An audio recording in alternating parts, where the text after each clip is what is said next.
WebMD tweeted this referencing a study that came to conclusions that would once get you banned if you said this. People with a vitamin D deficiency are more likely to have a severe or critical case of COVID-19, according to a new study. Wow. WebMD, really? Let's keep in mind vitamin D is on the Wikipedia page for COVID-19 misinformation. Cornell University published a study saying vitamin D won't limit risk or severity of COVID-19 a little less than a year ago. And the Justice Department last year published a court order for Georgia defendants to stop selling vitamin D products as treatments for COVID-19 and other diseases. Who should I believe? The experts at WebMD or the experts at Cornell? This is also obvious. I've just coped with the fact that we're run by absolute psychopaths who would rather me be 500 pounds on 7 pills and 3 COVID shots deep than mentally and physically healthy, opting out of their pharma cash cow. That's who our country is, run by unhealthy lunatics. Oh well.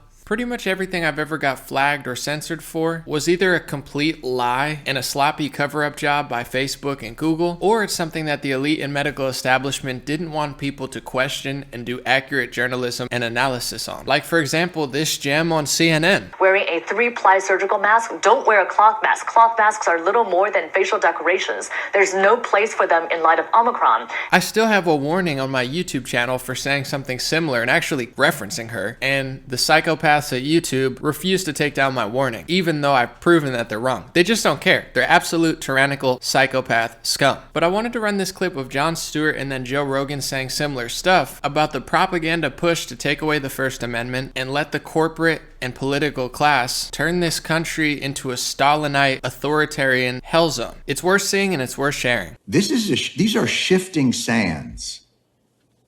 And I think I get concerned with, well, who gets to decide what that, in the Iraq War, I was on the side of what you would think on the mainstream is misinformation. I was promoting what they would call misinformation.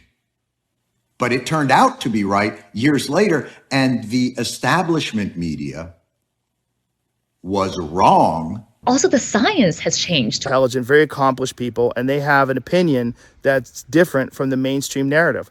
I wanted to hear what their opinion is. I had them on, and because of that, those episodes in particular, those episodes were labeled as being dangerous. They had dangerous misinformation in them. The problem I have with the term misinformation, especially today, is that many of the things that we thought of as misinformation just a short while ago are now accepted as fact. Like, for instance, 8 months ago, if you said, if you get vaccinated, you can still catch COVID and you can still spread COVID, you would be removed from social media. They would ban you from certain platforms. Now, that's accepted as fact.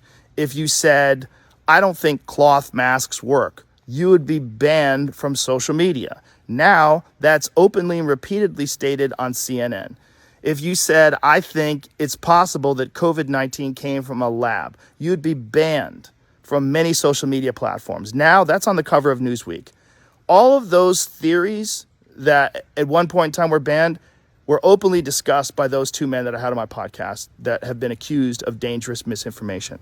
Hope you enjoyed those clips. I'm launching a podcast next month. Be on the lookout for it. Also, dreamrare.com, pick up a hat or a shirt if you'd like to support. Stayintouchwithme.com, my free email list. DreamRare on Instagram and TikTok, give me a follow. And DreamRare Chat on Telegram. Have a good day.